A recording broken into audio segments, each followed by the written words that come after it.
сейчас позвонить, подожди. Всё, не звони, не звони. Я хочу заснять, как у них вопит звуки.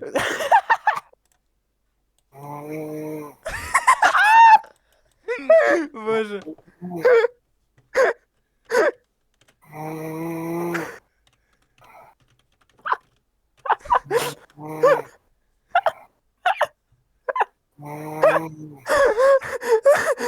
Блять, мне плохо.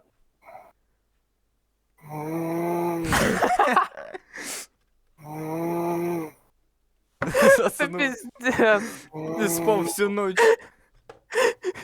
Ебать, он разгоняется, ты слышишь? Не гоняйте, пацаны. Он поддакивает. Да. Да. А я думаю, что за звуки на заднем фоне? Это Кирюха написал. Принял свиную сущность. Ага.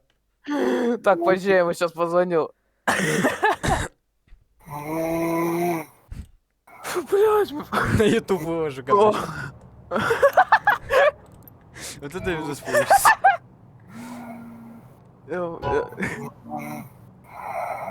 Так, я ему звоню. Я слышу. Я вибрации слышу. А ему похер. Как ему? Как его возбудить?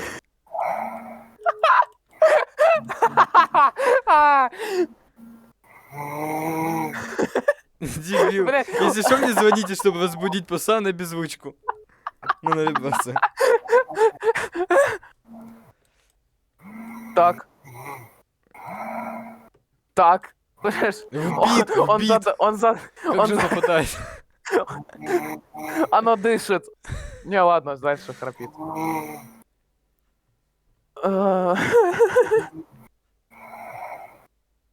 О, он задышал! Блять, показалось. Поглядьте фараона. Пипец.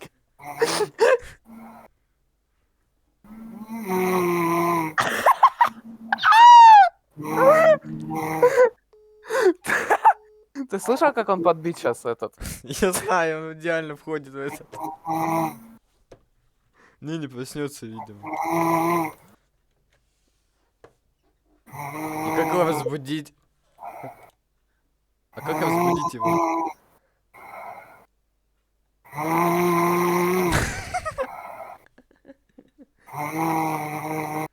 Алло. Не, ну это понятно. Думай, Никита.